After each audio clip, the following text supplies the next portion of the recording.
keyakinan dan pandangan yang berbeda terkait konflik ini. Mungkin di antara mereka juga merasa bahwa Israel memiliki hak untuk menjadi negara merdeka dan memiliki keamanan yang stabil. Dan juga di sisi lain, ada yang mungkin merasa prihatin terhadap dampak konflik terhadap masyarakat Palestina dan mendukung upaya perdamaian yang adil dan berkelanjutan. Tentunya dalam konflik ini melibatkan dua belah pihak. Penting untuk memahami bahwa setiap individu memiliki perspektif dan pengalaman yang berbeda. Oleh karena itu, sangat penting sekali ya untuk mendengarkan beragam pandangan dan perspektif dari berbagai orang dan berupaya memahami kompleksitas konflik ini dari sudut pandang yang berbeda. Begitu.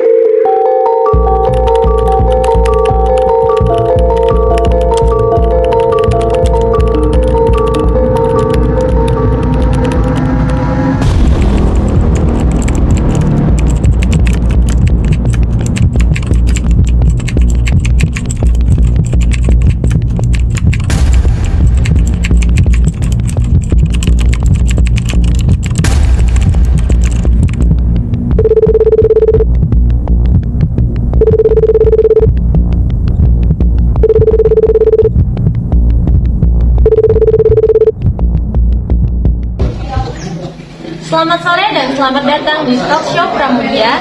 Pada hari ini kami akan membahas tentang konflik yang sedang dibicarakan oleh publik, yaitu perang antara Palestina dan Israel. Tujuan kita hari ini yaitu untuk mendengarkan perspektif dari dua belah pihak antara Palestina dan Israel. Dengan demikian, mari kita mulai talk show ini dengan judul Konflik antara Palestina dan Israel, suara dari dua sisi. Pada talk show hari ini, kami menghadirkan dua narasumber informal, yaitu, silakan diperkenalkan diri. Nama saya Muhammad Kalian Maulana sebagai narasumber. Nama saya Dewi Cendrawati sebagai narasumber. Dan dua pihak perwakilan dari masing-masing negara, yaitu dari Palestina dan Israel. Silakan diperkenalkan diri. Baik, terima kasih. Perkenalkan, nama saya Muhammad Rahan Wiratama sebagai pro Palestina. Silakan. Terima kasih. Perkenalkan, nama saya Muhammad Bagus Ahmadi sebagai pro Israel. Baik, pertama-tama saya memiliki pertanyaan untuk Kak Rehan Maulana dan Mbak Dewi Cendrawati. Pertanyaan pertama untuk Mbak Dewi Cendrawati. Bisakah Anda memberikan gambaran singkat tentang sejarah awal mula konflik antara Palestina dan Israel dan peristiwa-peristiwa yang penting mempengaruhi dinamika konflik tersebut? Sebelumnya terima kasih banyak atas pertanyaannya. Di sini saya ingin menjawab sejarah dimulainya awal konflik Israel Palestina berawal pada abad ke-19, tepatnya pada tanggal 2 November 1917. Kala itu Menteri Luar Negeri Inggris menuliskan sebuah surat yang mengikat pemerintah Inggris untuk mendirikan rumah nasional untuk orang-orang Yahudi di Palestina. Surat tersebut dikenal sebagai Deklarasi Balfour, yang mendukung gagasan tanah air Yahudi di Palestina. Hal ini menyebabkan masuknya ribuan Yahudi ke wilayah tersebut, tepatnya setelah Perang Dunia Kedua dan Holocaust. Kekerasan meningkat tepatnya yaitu pada tahun 1936 hingga 1939. Pada April 1936, Komite Nasional yang baru dibentuk meminta warga Palestina untuk melancarkan pemogokan umum. Ini menahan pembayaran pajak dan memboikot produk-produk Yahudi untuk meninggalkan Inggris dan meningkatnya imigrasi Yahudi. Pemogokan selama 6 bulan tersebut akibat sejarah brutal oleh Inggris yang melancarkan kampanye penangkapan massal dan melakukan penghancuran rumah. Hal itu menjadi sebuah konflik yang terus dilakukan terhadap warga Palestina hingga saat ini. Inggris berkolaborasi dengan komunitas pemukim Yahudi dan membentuk kelompok bersenjata dan pasukan kontra pemberontakan yang terdiri dari para pejuang Yahudi bernama Pasukan Malam khusus yang dipimpin Inggris. Dalam 3 tahun pemberontakan tersebut, 5.000 warga Palestina terbunuh, sebanyak 15.000 hingga 20.000 orang terluka, dan 5.600 orang dipenjarakan. Serangan Israel ke Gaza telah melancarkan 4 serangan militer berkepanjangan di Gaza, yakni di tahun 2008, 2012, 2014, dan 2021. Ribuan warga Palestina telah terbunuh, termasuk banyak anak-anak, dan puluhan ribu rumah, sekolah, juga gedung perkantoran telah hancur dan masih berlanjut hingga saat ini. Baik, pertanyaan selanjutnya untuk Mas Rehan Maulana. Bagaimana Anda melihat sejarah konflik ini dan peristiwa yang menjadi poin krusial dalam dinamika konflik antara Palestina dan Israel? Melihat sejarah konflik Israel dan Palestina dan peristiwa-peristiwa krusial yang mempengaruhinya memerlukan pendekatan yang objektif dan berimbang. Dalam melihat sejarah konflik ini, penting untuk mempertimbangkan perspektif dan pengalaman kedua belah pihak, yaitu Israel dan Palestina. Sejarah konflik ini dapat dilihat dari beberapa sudut pandang yang berbeda, termasuk sejarah politik, sosial, ekonomi, dan budaya. Berikut ada beberapa peristiwa yang menjadi poin krusial dalam dinamika konflik Palestina dan Israel. Pertama, adanya pembagian Palestina oleh PBB di tahun 1947. Pada tahun 1947, PBB mengusulkan pembagian Palestina menjadi 2 negara, yaitu satu negara Yahudi dan satu negara Arab. Usulan ini diterima oleh pihak Yahudi, tetapi ditolak oleh pihak Arab. Pembagian ini menjadi sumber ketegangan dan konflik yang berlanjut hingga saat ini. Yang kedua ada perang Arab dan Israel di tahun 1948. Setelah Israel menyatakan kemerdekaannya pada tahun 1948, negara-negara Arab segera menyerang Israel. Perang ini berakhir dengan kemenangan Israel dan penandatanganan gencatan senjata pada tahun 1949. Akibat perang ini, wilayah Palestina terbagi menjadi wilayah Israel, tepi barat yang dikuasai Yordania, dan jalur Gaza yang dikuasai Mesir.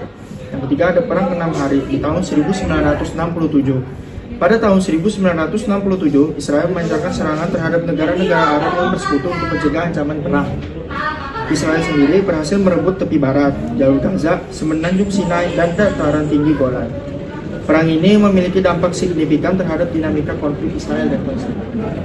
Yang keempat ada Perjanjian Oslo di tahun 1993. Perjanjian Oslo ditandatangani antara Israel dan Organisasi Pembebasan Palestina atau PLO dengan tujuan mencapai perdamaian dan penyelesaian konflik. Perjanjian ini mengakui otoritas Palestina sebagai badan pemerintahan sementara di tepi barat dan jalur Gaza. Namun, implementasi perjanjian ini menghadapi banyak hambatan dan ketegangan. Yang kelima ada Intifada pertama di tahun 1987 dan sampai 1993 dan Intifada kedua di tahun 2000 sampai 2005. Intifada pertama adalah serangkaian protes dan kerusuhan rakyat Palestina terhadap pendudukan Israel di tepi barat dan jalur Gaza. Intifada kedua terjadi setelah kegagalan negosiasi damai dan mencakup serangkaian serangan teroris dan tindakan militer oleh kedua belah pihak. Terakhir ada pembangunan pemukiman Israel. Pembangunan pemukiman Israel di tepi barat dan Yerusalem Timur yang diduduki telah menjadi sumber ketegangan dan perselisihan antara Israel dan Palestina. Pemukiman ini dianggap ilegal oleh banyak negara dan dianggap sebagai penghambat proses perdamaian. Penting untuk diingat bahwa pandangan dan interpretasi terhadap peristiwa-peristiwa ini dapat berbeda tergantung pada perspektif yang diadopsi. Untuk memahami konflik ini secara menyeluruh, penting untuk mendengarkan berbagai sudut pandang dan mencari pemahaman yang lebih luas. Baik, terima kasih atas penjelasannya untuk Kak Rehan Maulana dan Mbak Dewi Chandrawati.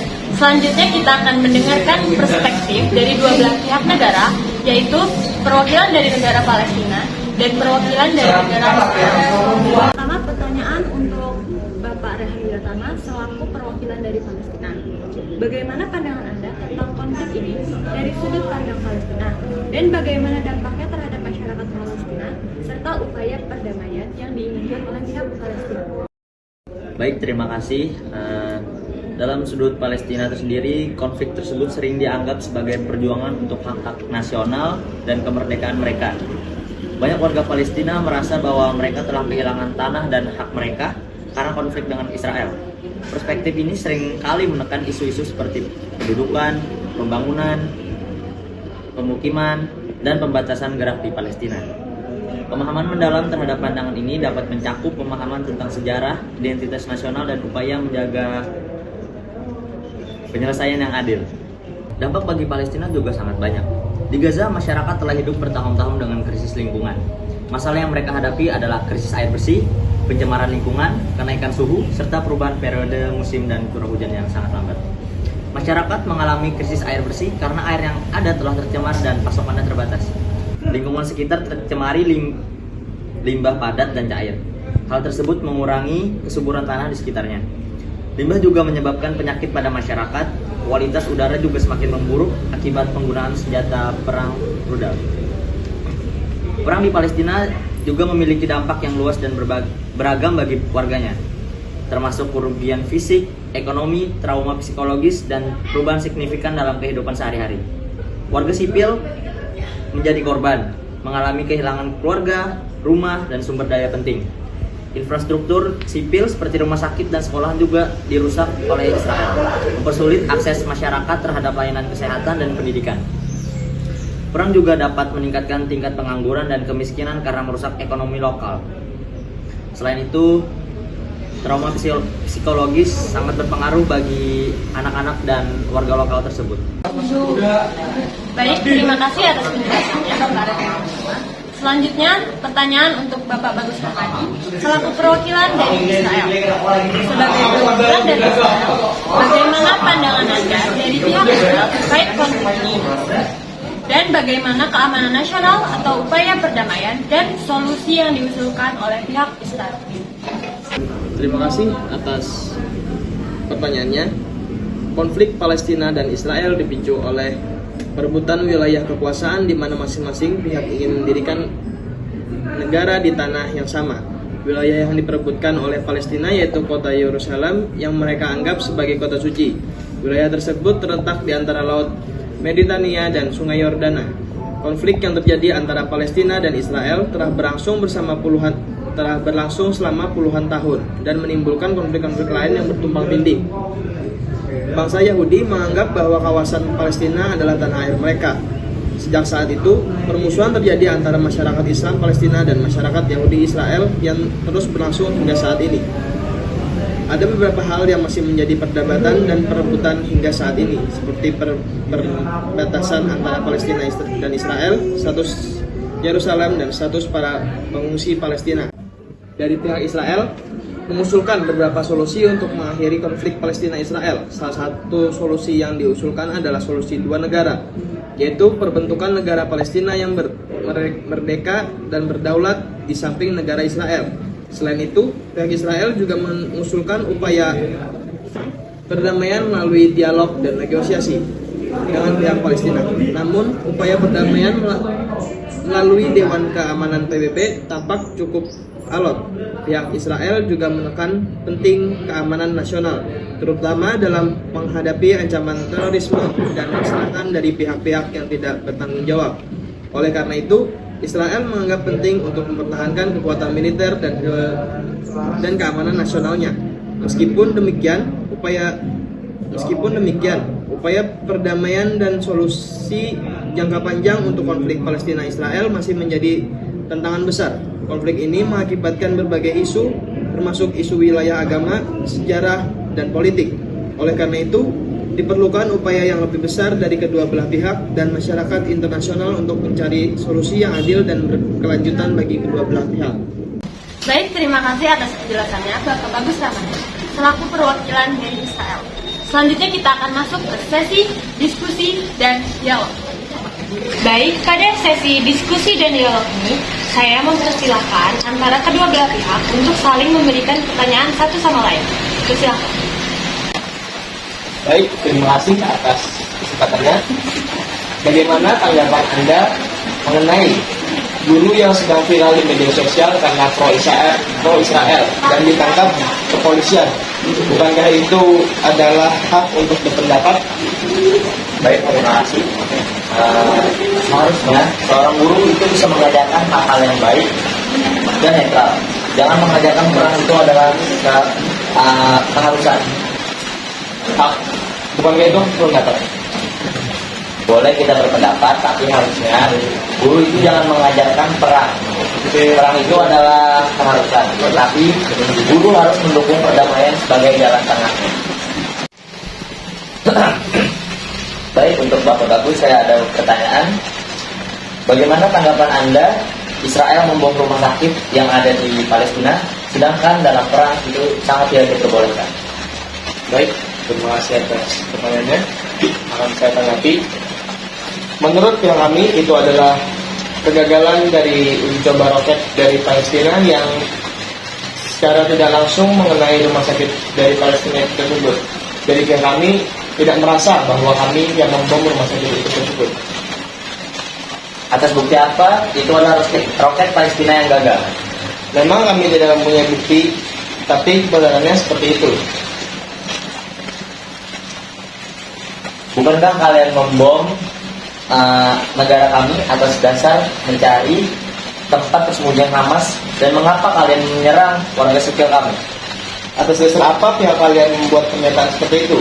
Sedangkan Israel memerintahkan warga Palestina untuk meninggalkan 4 kota di Gaza Selatan dan menandakan kemungkinan perluasan perang melawan militer Hamas dan daerah-daerah yang mana para pejabat Israel sebelumnya mengatakan kepada warga bahwa wilayah tersebut aman dan untuk ditinggali.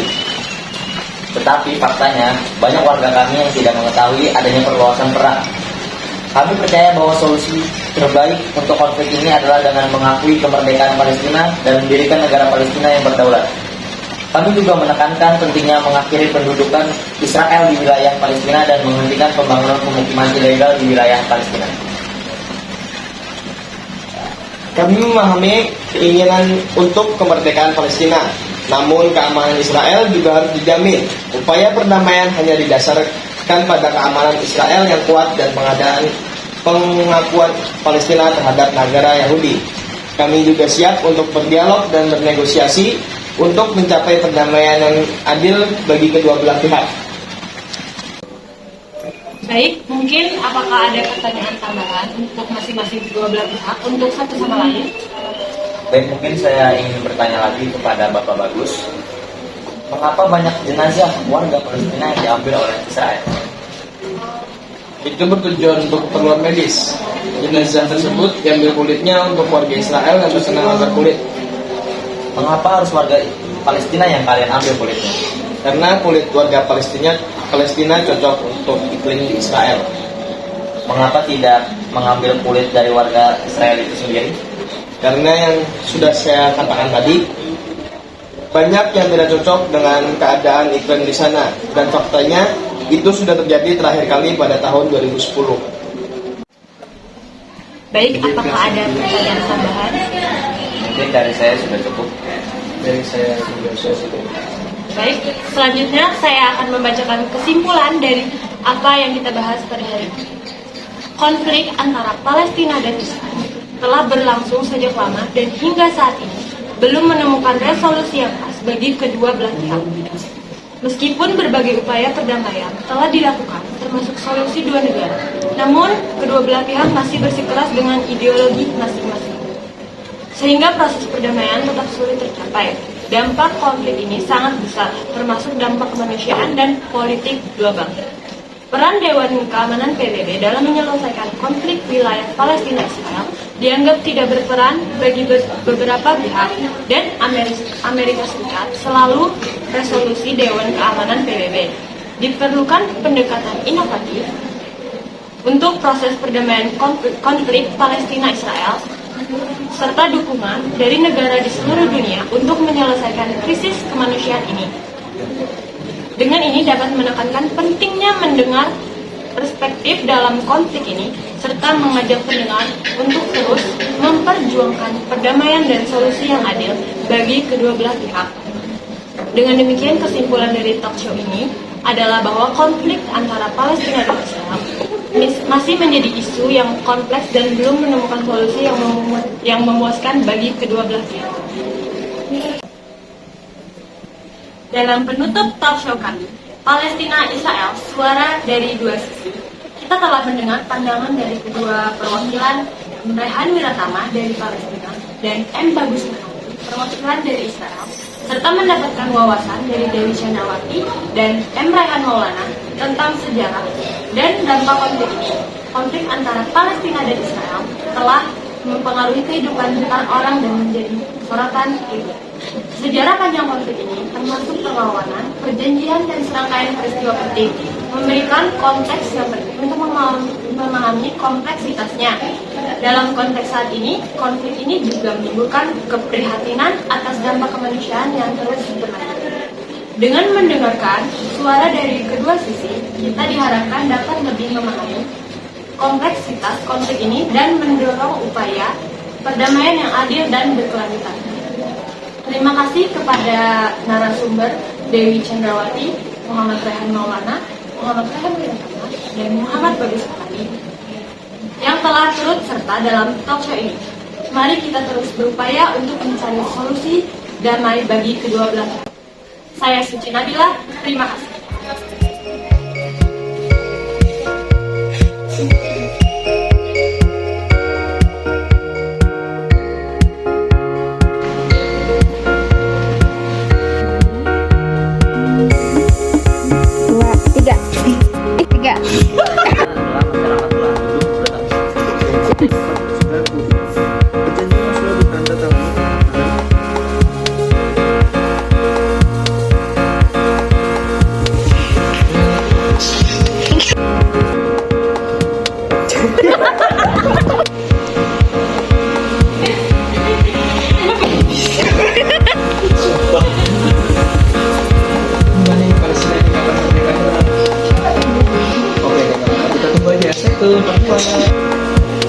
Nih, Dad, gimana nih? Ya, ada pembuktian ini tidak bisa. Ini ada, di sini ada. Mungkin ada lain nanti yang